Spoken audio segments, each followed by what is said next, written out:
In looking over the 5 developments in the Democratic primary race that surprised Ed Kilgore in 2019, I was interested to see the differences in our perspectives. I already covered the first 2 items on Ed's list in the piece I wrote last week on the predictable strength of Joe Biden and Bernie Sanders. I'm also not the least bit surprised that black voters are wary of nominating a minority candidate after seeing how much of the country seemingly went crazy during the presidency of Barack Obama. The only areas of partial agreement I have with Kilgore involve Pete Buttigieg and Andrew Yang. His explanation of Biden's steadiness appears just a bit shy of adequate. Biden's resilience is often attributed to Democratic primary voters' obsession with electability, reinforced by his durable support from non-white and elderly white voters who fear a Trump victory more than they hope for some hypothetical progressive administration. That's all accurate, but I'd add a few things. First, it's an inescapable fact that most Democrats simply like Joe Biden whether they agree with his politics or not. Second, minority voters are well disposed to Biden not only because they see him as electable, but because they value the job he did as Barack Obama's loyal and capable lieutenant. He earned their gratitude and their trust, which is why Kamala Harris didn't help herself by attacking his record on busing. Third, elderly Democrats are more comfortable with Biden's style of leadership and more forgiving of the flaws in his record than younger voters because they suffered through the worst of the conservative backlash against the progress made in the 1960s. Fourth, Biden does have some strengths in areas where the Democratic Party is increasingly weak, including among white working-class Catholics, especially if they're unionized, and the socially liberal, economically conservative, new Democrats that proliferate in the suburbs. When you add all of this up, it's hard to see how Biden's support could fall below about a quarter of the Democratic vote. It really is uneven debate performances and signs of aging that have prevented him from running away with the nomination. I confess that I thought Sanders' heart attack might be a game-changer that blew up my previous analysis, and so I do share a bit of surprise with Kilgore when he talks Bernie's ability to weather that storm. But since I predicted that Sanders would stick above 15% no matter what, and thereby get delegates in nearly every congressional district in the country, I can hardly say it defies my expectations to see him polling in second place at 19%. He has enough of a loyal remnant from 2016 that I never could envision him falling below a fairly high floor. The third item on Kilgore's list is the strength of Pete Buttigieg, and here I agree. In March, he was well below 1% in candidate preferences. Now he is at 8.3% and, more importantly, leads the polling averages in Iowa and is a close second in New Hampshire. Buttigieg is not doing so well in states that vote later in the process, where non-white voters, among whom he has very low support, are predominant. I'd not see Buttigieg getting any traction, and I'm genuinely surprised that he's been able to build so much support in Iowa. He's one of the strangest political characters I've ever encountered because his support comes from such disparate places. His LGBTQ support is self-explanatory, and he positioned himself as an economic centrist, so I see how he's getting a chunk of Biden's natural constituency. But it's really his support from Silicon Valley libertarians that seems to have driven him above the long list of also-rans. If you support platform monopolies like Facebook and Amazon, Buttigieg is your guy. He's the anti-Elizabeth Warren wrapped up in an "ah shucks" Midwestern package. It's a giant fraud, but it seems to be effective. As Harris and Booker failed to get traction, Buttigieg became even more important to the venture capitalists and tech monopolists, but I can't say I saw this coming. The fourth item on Kilgore's list is his surprise that non-white voters do not show a preference for non-white candidates.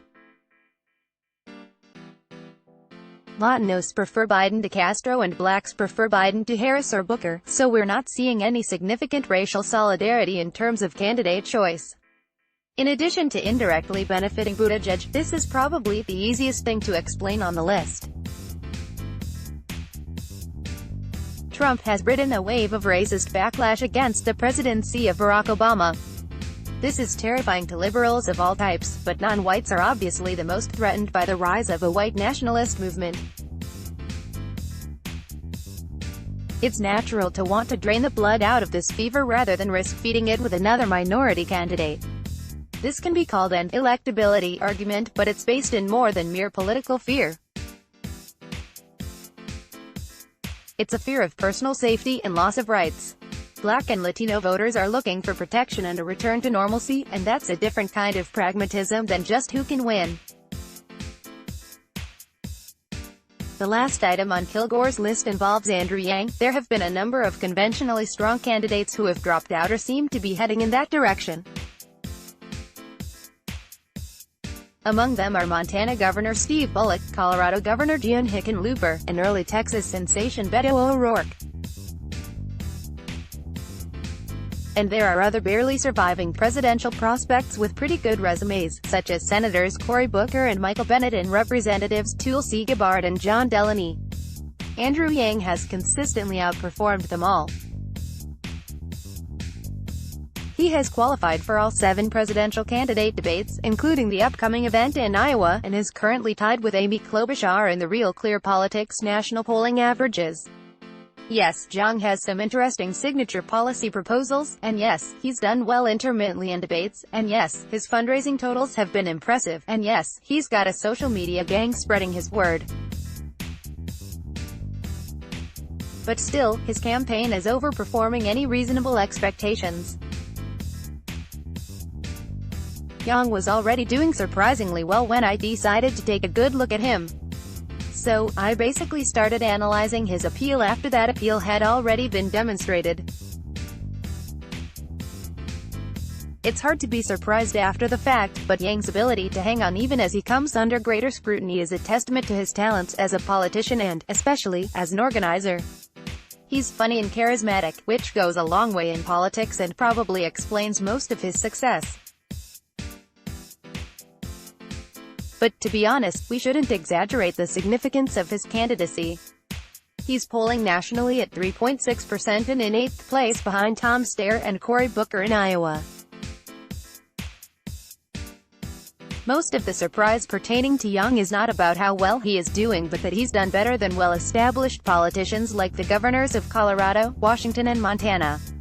So, Yang and Buttigieg have surprised me a bit, but I have been put off balance more by Elizabeth Warren's missteps and the amount of money Steyer and Michael Bloomberg are throwing around than anything else.